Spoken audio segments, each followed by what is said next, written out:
आदाब। मुंसिफ टीवी में आपका इस्तकबाल है और आप देख रहे हैं तेलंगाना न्यूज। पहले हेडलाइंस।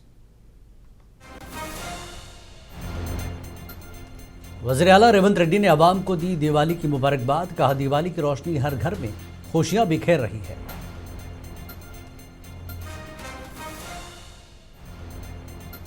साबिक रियासती वजीर हरीश राव ने भाग्यलक्ष्मी मंदिर का किया दौरा। रियासत में खुशहाली और अमन अमान और तरक्की के लिए खुसूसी पूजा की।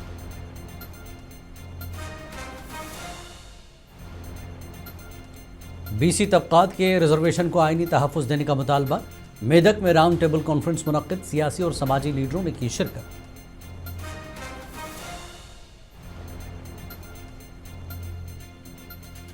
तेलंगाना पुलिस के लिए दर्दसर बना अहम मुलजिम रियाज इनकाउंटर में हलाक। निजामाबाद जीजीएम अस्पताल से फरार होने की कोशिश, पुलिस की जवाबी कार्रवाई।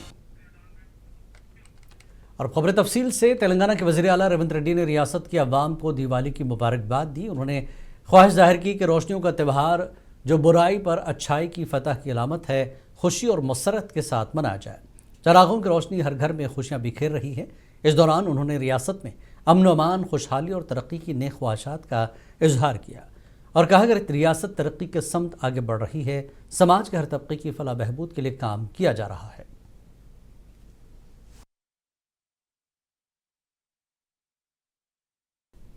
बीजेपी के रियासती सदर एन रामचंद्र राव ने चार मीनार के दामन में वाक़ भाग्यलक्ष्मी टेम्पल में खुसूसी पूजा की। रामचंद्र राव ने अपने अहल खाना के साथ मंदिर में खुसूसी पूजा की और तेलंगाना में अमन, खुशहाली और तरक्की के लिए दुआ की। पूजा के बाद रामचंद्र राव ने मीडिया से खिताब करते हुए रियासत के अवाम को दिवाली की मुबारकबाद दी और कहा कि यह त्यौहार अच्छाई पर बुराई की फतह की अलामत है। रामचंद्र राव ने वज़ीर आज़म नरेंद्र मोदी की जीएसटी इस्लाहात का भी जिक्र किया, जो घरेलू आलात को मज़ीद सस्ता बना रही हैं।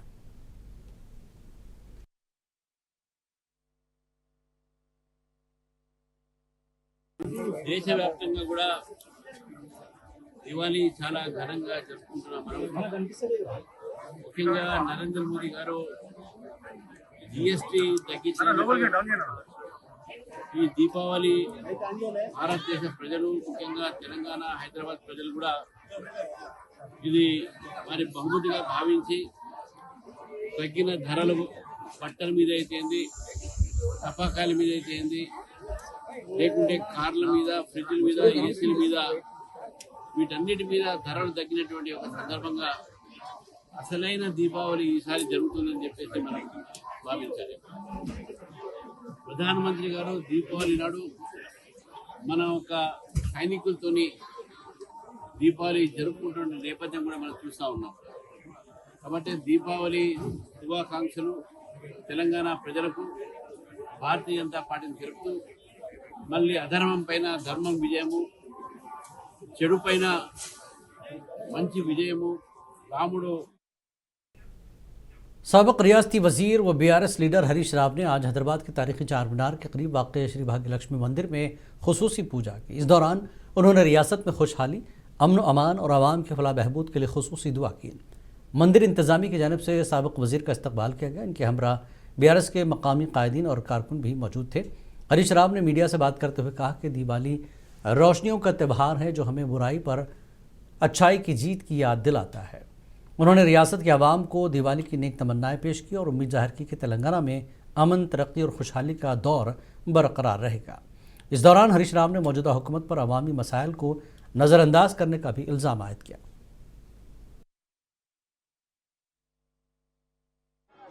దీపావళి పర్వదినాన చార్మినార్లోని భాగ్యలక్ష్మి అమ్మవారిని దర్శించుకోవడం జరిగింది. రాష్ట్ర ప్రజలందరికీ కూడా దీపావళి పండుగ శుభాకాంక్షలు తెలియజేస్తా ఉన్నాం. ఆ అమ్మవారి దయతోని రాష్ట్ర ప్రజలందరూ కూడా సుఖ సంతోషాలతో, ఆయురారోగ్యాలతో ఉండాలని, ఆ అమ్మవారు మనందరినీ చల్లగా దీవించాలని ప్రార్థించడం జరిగింది. ముఖ్యంగా హైదరాబాద్ అంటేనే ఒకప్పుడు మత సామరస్యానికి మరి ప్రతీకగా మన హైదరాబాద్ ఉండేది. చార్మినార్ లో భాగంగా భాగ్యలక్ష్మి అమ్మవారి దేవాలయం ఉండడం, హిందువులు ముస్లింలను గౌరవించడం, ముస్లింలు హిందువులను గౌరవించడం, ఒకరి పండుగను ఒకరు, ఒకరి సాంప్రదాయాల్ని ఒకరు గౌరవించుకునే గొప్ప సంస్కృతి మన హైదరాబాద్ కుంది. ఈ హైదరాబాద్ నగరం ఇంకా ఇంకా వెలిసిల్లాలని, ఇంకా అభివృద్ది పథంలో ప్రయాణించాలని, అమ్మవారిని ప్రార్థించడం జరిగింది. అయితే ఈరోజు दिवाली के मौके पर हैदराबाद के मुख्तलिफ मंदिरों में खुसूसी तकरीबात का इनकाद किया गया। इस सिलसिले में बशीरबाग में वाक़ श्री गंगा दुर्गा नागलक्ष्मी मंदिर और दीगर मंदिरों में बड़ी तादाद में अकीदतमंदों ने हाजिरी दी और खुसूसी पूजा की।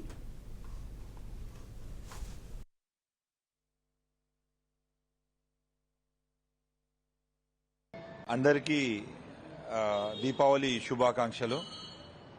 నా పేరు దేవేందర్ సముద్రాల. హైదరాబాద్ వైశ్య యూత్ అసోసియేషన్ ఇప్పుడు 2025-26 ప్రెసిడెంట్ని నేను. మాది ఆఫీస్ వచ్చేసి మన ఖైరతాబాద్లో ఉంది, ఆపోజిట్ సెన్సేషన్ థియేటర్. అండ్ మేము ఈ బషీర్బాగ్ టెంపుల్కి అరౌండ్ ఎవ్రీ దీపావళికి అండ్ నవరాత్రులకి కంపల్సరీ రావడం జరుగుతుంది విత్ ఫ్యామిలీ. అండ్ మేము దీపావళి మా ఫ్యామిలీతోని మార్నింగ్ బిఫోర్ సన్ రేస్ ముందే మేము హారతులు తీసుకుంటాము. అండ్ అది మా ఇన్లాస్ ఇంట్లో. అండ్ మళ్ళీ మా మదర్ ఫాదర్తోని మళ్ళీ 10 తర్వాత మళ్ళీ తీసుకుంటాము. So we celebrate Diwali like this every year. And అందరు మాతా బ్లెస్సింగ్స్ అందరి మీద ఉండాలని కోరుకుంటున్నా. Thank you. बीसी तबकात के लिए रिजर्वेशन को आइनी हक के तौर पर तस्लीम करने का मुतालबा शिद्दत इख्तियार कर गया है। इसी सिलसिले में आज मेदक में एक राउंड टेबल कॉन्फ्रेंस मुनक्किद हुई, जिसमें मुख्तलिफ सियासी और समाजी तंजीमों के जिम्मेदारों ने शिरकत की। इजलास में मुतालबा किया कि बीसी तबकात को तालीम, मुलाजमत, सियासत और मकामी इदारों में दिए जाने वाले रिजर्वेशन को आइनी तहफ़्फ़ुज़ दिया जाए। इस इजलास की सदारत शेख अहमद ने की, जबकि बी गुंडल रेड्डी CPM के leader, Mallesham BRS leader M Anjaneyulu, Zubair, doctor Sufi Shujat Ali दीगर ने खिताब किया।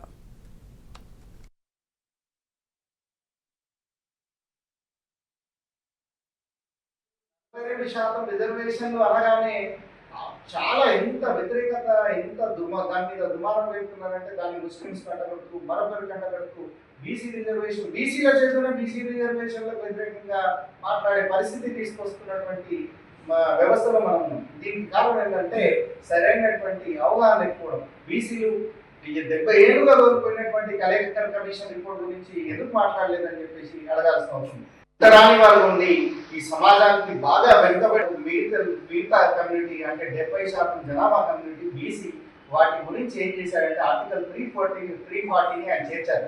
చేసి ఏం చెప్పాడంటే దీనికి ఒక కమిషన్ వేయాలి, ఇమీడియట్ గా కమిషన్ వేసి వీళ్ళ బీసీల జనగణన చేసి వీళ్ళ జనాభా దామాంశ ప్రకారం వీళ్ళకు రాజకీయ రిజర్వేషన్ అంటే ఎమ్మెల్యే MP సీట్లలో రిజర్వేషన్లతో పాటు ఉద్యోగాలలో కూడా వీళ్ళకి రిజర్వేషన్లు ఇవ్వాలని చెప్పేసి ఆయన ఆర్టికల్ 340ని అక్కడ ఉంచి ఆయన కదిలింది. తర్వాత నెహ్రూ నేతృత్వంలోని तेलंगाना पुलिस के लिए दर्ज असर बने मुलजिम रियाज का इनकाउंटर कर दिया गया है। आज दोपहर निज़ामाबाद के GGM अस्पताल में रियाज का इनकाउंटर किया गया। रियाज पर चोरी, कत्ल और दीगर कई मुकदमा दर्ज हैं। हाल ही में उसने एक पुलिस जवान को भी चाकू से मारकर मौत के घाट उतार दिया था। फिलहाल रियाज निज़ामाबाद के GGM अस्पताल में ज़ेर इलाज था। इलाज के दौरान उसके कमरे के बाहर पहरा देने वाले AR कांस्टेबल की बंदूक छीनकर फरार होने की कोशिश की। इस दौरान रियाज ने पुलिस पर फायरिंग की। जवाबी कार्रवाई में रियाज की मौत हो गई। रियाज को इनकाउंटर में हलाक करने के बाद पुलिस और मकामी लोगों ने जश्न मनाया।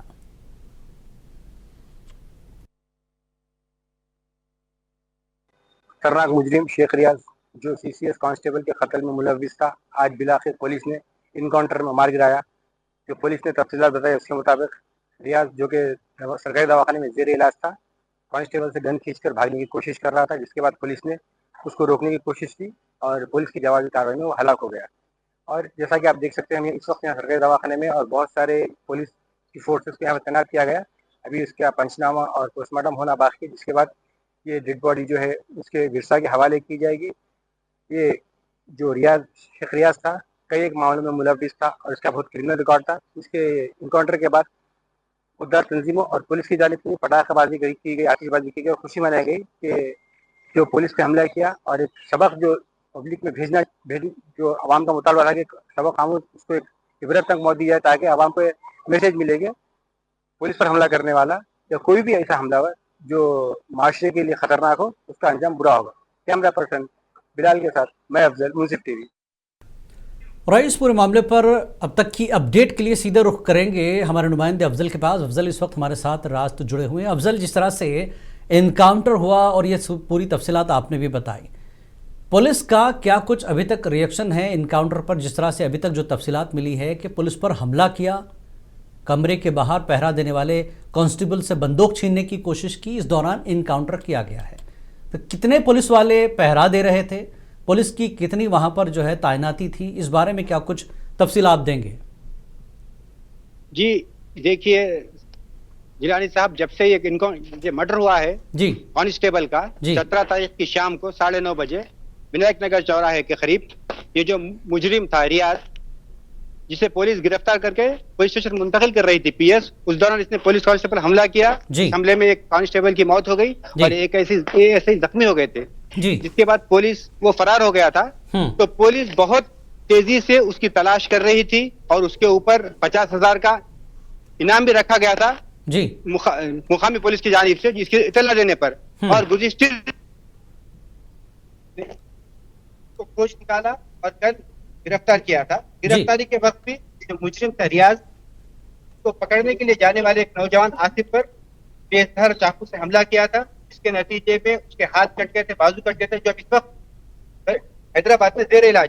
जी उसी वक्त रियाज को मुजरिम को गिरफ्तार किया गया था। रियाज को उसके बाद उसको जिला सरकारी दवाखाना मुंतकिल किया गया था और यहाँ पर देखा गया था कि कल से अब तक भारी तादाद में पुलिस की फोर्स तैनात थी और उसको बांध कर रखा गया था। लेकिन बारह ये देखा गया कि पुलिस पर हमला, फिर एक मुकामी नौजवान पर हमला, उसका मिजाज हमले का ऐसा जाहिर हो रहा था। आज सुबह जब 11 बजे पुलिस के इत्तलात के मुताबिक ये है कि वो एक कांस्टेबल, जो 3 कांस्टेबल वहां पर तैनात थे ड्यूटी पर, उनकी गन खींचकर भागने की कोशिश कर रहा था। पुलिस ने पहले रोकने की कोशिश करने वाला तब पुलिस ने जवाबी कार्रवाई करके गोली मारकर हलाक कर दिया। जिसके बाद यहाँ पर जो मुकामी पुलिस जवान की मौत पर खुशी मनाई और इस बात का इजहार। रियाज, जिस तरह से ये इनकाउंटर हुआ है, पुलिस वहां पर मजीद जो पुलिस फोर्स तैनात थी, क्या उसको रोकने के लिए पहले जो कार्रवाई होती है पुलिस की तरफ से क्या की गई थी? पहली दबाव जो होता है कैफियत मुलजिम बनने की, उसके चलते हुए ये गुनाह करते हैं। इसके साथ आप देख सकते हैं यहाँ पर सुबह से 11 बजे से बहुत अफजल, मेरी आवाज आपको आ रही है? पुलिस की भारी फोर्स तैनात थी। अभी उसका पंचनामा किया गया है। अभी जो इत्तला मिल रही है पुलिस की जानिब वो है कि करीब आधा घंटा 1 घंटे में उसकी जो मैयत है, डेड बॉडी है, उसको उसके विरसा के हवाले किया जाएगा। ये मोहम्मदिया कॉलोनी निजामाबाद का रहने वाला था, तो वहां पर भी काफी तादाद में लोग जमा है और कई अवामी कोशों से यही मिल रहा है कि जो पुलिस कार्रवाई की है, जवाबी कार्रवाई की है। अफजल, मेरी आवाज आप तक पहुंच रही है? किया गया ये दुरुस्त है, क्योंकि ऐसे मुलजिमों को अगर लगाम नहीं कसी गई, आम शहरी को भी बहुत ज्यादा नुकसान हो सकता है। अब मैं आपको बता दूं, हम इस वक्त यहाँ जिला सरकारी दवाखाने में मौजूद है और जैसा कि आप देख सकते हैं यहाँ पर पुलिस की बहुत सारे पुलिस मुलाजिम तैनात है और यहाँ पर एक एम्बुलेंस को भी तैयार किया गया है। जायज होता है कि अनकरीब की डेड बॉडी को विरसा के हवाले करने के लिए रवाना किया जाए और इस पर सीपी, जो निजामाबाद सीपी है श्री चैतन्य, वो भी यहाँ निजामाबाद का 3 से 4 दफा दौरा कर चुके हैं और तमाम हालत का जायजा ले रहे हैं। और इस वक्त आम शहरी को जिला सरकारी दवाखाने में दाखिल होने की इजाजत नहीं है। मरीजों के अलावा कोई और यहाँ पर जमा नहीं हो सकता, क्योंकि पुलिस को यह है कि आज दीपावली का त्यौहार है, कोई गड़बड़ ना हो जाए, इसके लिए पुलिस की भारी इंतजाम है। और इस तरह बताया जा रहा है कि जो शहीद जवान है खरमोश, उसको भी डीजीपी ने 1 करोड़ रुपया एक नौकरी और प्लॉट देने का ऐलान किया है। और इस मामले की ब्रीफिंग डीजीपी ने हैदराबाद से की है कि इस मामले में हमने गोली मारी और मुस्लिम क्या करने वाला था, क्या करने जा रहा था, में गोली मारने पर मजबूर होना पड़ा। तमाम बातों का पुलिस कहा था क्या, और इस बात की इत्तलात मिल रही है कि जैसे ही यहाँ से बॉडी को रवाना किया जाएगा, पुलिस की जानिब से प्रेस कॉन्फ्रेंस की जाएगी। लेकिन सुबह से अब तक पुलिस की कोई प्रेस कॉन्फ्रेंस नहीं की गई। ठीक है, बहुत बहुत शुक्रिया अफजल इस पूरी जानकारी के लिए। पुलिस इस सिलसिले में प्रेस कॉन्फ्रेंस भी करने वाली है। फिलहाल पुलिस इस पूरे मामले को अस्पताल में वहाँ पर तैनात हैं ताकि दिवाली का जो त्यौहार है उसमें कोई किसी तरह का खलल ना हो। लेकिन पुलिस पर हमला करने वाले रियाज को गन छीनने के एवज जो है पुलिस ने उसे रोका, लेकिन उसने नहीं रोकने की कोशिश की। पुलिस की जवाबी कार्रवाई में रियाज का इनकाउंटर हुआ है। फिलहाल इलाके में जश्न का माहौल है। निर्मल जिला खानापुर मंडल के बादनकुर्ती गांव में साबिक एमपी, एमएलए और जिला परिषद के चेयरमैन राठौड़ रमेश के मुजस्समे की नकाब कुशाई की गई। इस मौके पर मौजूदा MP नागेश और बीजेपी के जिला सदर रितेश राठौड़ दीगर मौजूद थे। वाज़ेह है कि राठौड़ रमेश ने अपने दौरे में गांव की मुश्किलात को देखते हुए पुल तामीर करने के लिए उस वक्त के वज़ीर आला चंद्रबाबू नायडू से मंजूरी हासिल की थी। आज इस पुल को राठौड़ रमेश के नाम से मंसूब कर दिया गया। पुल को राठौड़ रमेश का नाम देने पर रितेश राठौड़ ने आवाम का शुक्रिया अदा किया। वाज़ेह के इलाके में पुल न होने की वजह से आमदोरफ्त में खलल पड़ रहा था। करीबी जगतियाल ज़िले से राब्ता टूट गया था। रितेश राठौड़ ने वादा किया कि वो अपने वालिद की तरह गांव की तरक्की में कोई कसर नहीं छोड़ेंगे।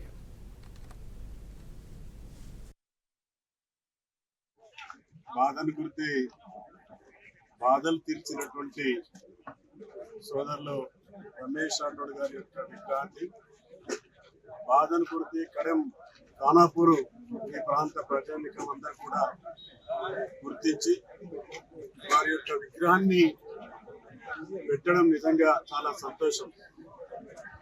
ఇక్కడ ఈ రాజకీయ పార్టీ అనకుండా అన్ని పార్టీల వాళ్ళు గ్రామాభివృద్ధి కమిటీ వాళ్ళందరూ కూడా ఈరోజు ఒక మంచి ఈ కార్యాన్ని నిర్వహించినటువంటి బాధను గుర్తి ఈ ప్రాంత ప్రజానీకానికి ప్రత్యేకంగా శిరస్సు వంచి నమస్కరిస్తా ఉన్నాం.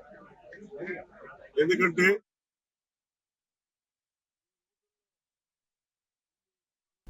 हैदराबाद के इलाके कुर्मागुड़ा में वाक़ हनुमान मंदिर के करीब दबरीपुरा पुलिस और साउथ ईस्ट टास्क फोर्स ने मुश्तरका कार्रवाई करते हुए दो मुलजमान सज्जाद अहमद खान और सैयद कबीर को गिरफ्तार कर लिया, जबकि एक नाबालिग भी इस साजिश में शामिल पाया गया।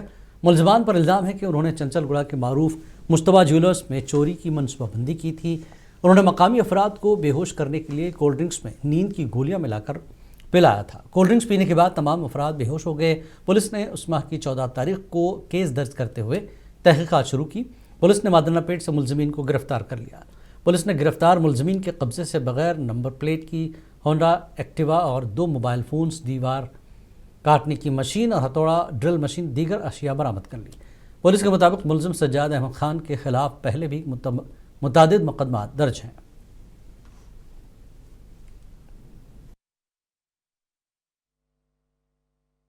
अक्टूबर 10 का दिन एक केस हुआ था। उसमें मारूफ ट्रैवल दबीरपुरा ब्रिज के नज़दीक में रहता। वो ट्रैवल वाले के उनके पास आया कि एक बच्चा एक आके उनको मैं कुरान अच्छा पढ़ा था, मेरा कुरान कंप्लीट हुआ था। जब से खुद से मैं कोल्ड ड्रिंक्स दिला रहा था बोलते, वो कोल्ड ड्रिंक्स लाके मज़ा बॉटल में कोल्ड ड्रिंक्स लाके दिया था। वो बॉटल में क्या कहता उसमें भी थोड़ा स्लीपिंग टैबलेट्स मिक्स करके दिया था। कहते वो स्लीपिंग टैब्लेट्स वो कोल्ड ड्रिंक्स पीने वाला उसका 8 to 9 आवर्स तक स्लीपिंग चला गया था। उसमें उनको बच्चा का फादर है एक साजिद अहमद, ये मादनपेट एरिया में रहता भी हो। वो साजिद अहमद पहले भी सिविल कॉन्ट्रैक्ट में था, काम करे वाला भी हो। उसका लॉस हो गया था। जब भी वो क्या इजी मनी अर्निंग करने को एक प्लान दिया था। उसमें प्लान क्या हुआ था, मारूफ ट्रैवल के बाजू में एक मुस्ताफ ज्वेलरी शॉप है। वो ज्वेलरी शॉप में चोरी करने के प्लान है इसे। वो चोरी जुबली हिल्स ज़िमनी इंतखाबात के हवाले से BRS MLA KP विवेकानंद ने इल्ज़ाम आयद किया है कि कांग्रेस उम्मीदवार को जितवाने के लिए जाली वोट इस्तेमाल किए जा रहे हैं। उन्होंने राहुल गांधी से मुतालबा किया कि वो इस मामले पर इलेक्शन कमीशन से रुजू करे।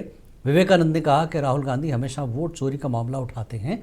हैदराबाद में मीडिया से बात करते हुए विवेकानंद ने कहा कि रेवंत रेड्डी हुकूमत ने आवाम से जो वादे किए थे वो वादे आज तक पूरे नहीं हुए।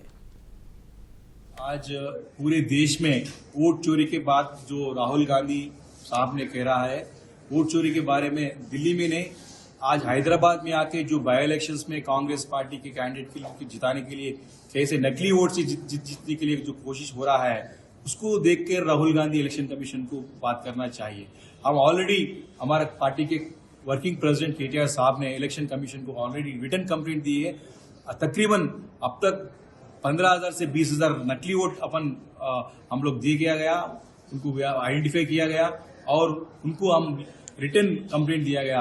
जरूर है पूरे नकली वोट को निकाल देना वोटर लिस्ट में से बोल के इलेक्शन कमीशन को कंप्लेंट दिया गया।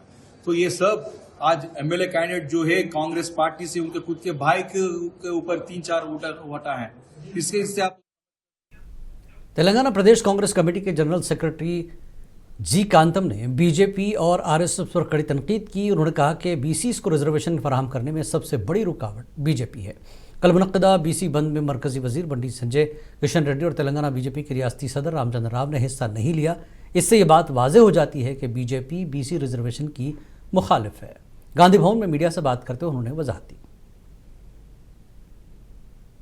అసలైన ఉగ్రవాదులు అసలైన తీవ్రవాదులు బీజేపీ ఆర్ఎస్ఎస్ వాళ్ళే హిందూ ముసుగులో ఈ దేశాన్ని పరిపాలిస్తున్నారు.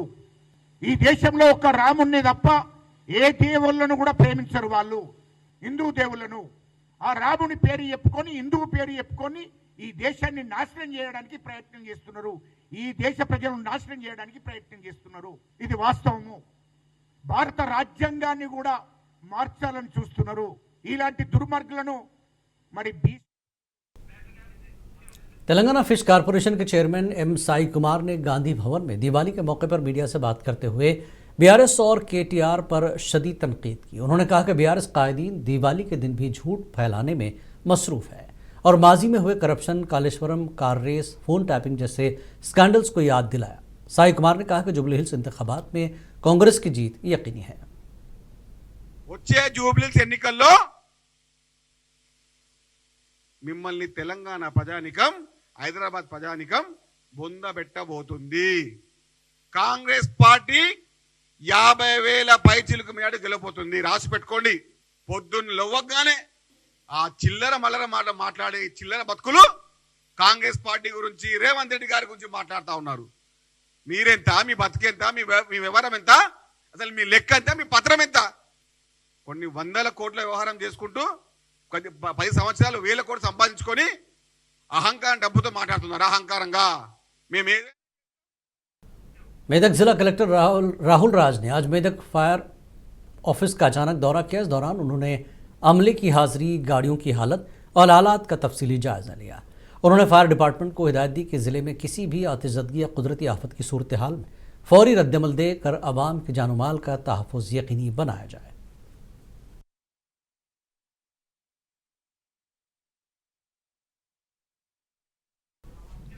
कांग्रेस के सीनियर लीडर जीवन रेड्डी ने एक बार फिर पार्टी क़यादत पर नाराज़गी जाहिर की। सीनियर लीडर और साबिक़ एमएलसी जीवन रेड्डी ने दिवाली के मौके पर अपने तमाम जज्बात का इंकशाफ किया। उन्होंने जगत्याल में मीडिया से बात करते हुए सनसनीखेज़ इल्ज़ाम लगाया।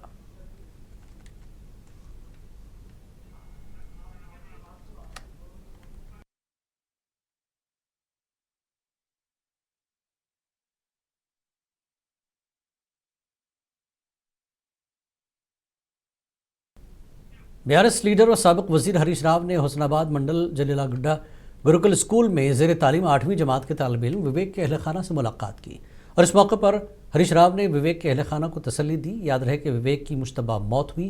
इस मौके पर हरीश राव ने विवेक के अहल खाना को यकीन दिलाया कि उनके ख़ानदान की माली मदद फराहम करेंगे।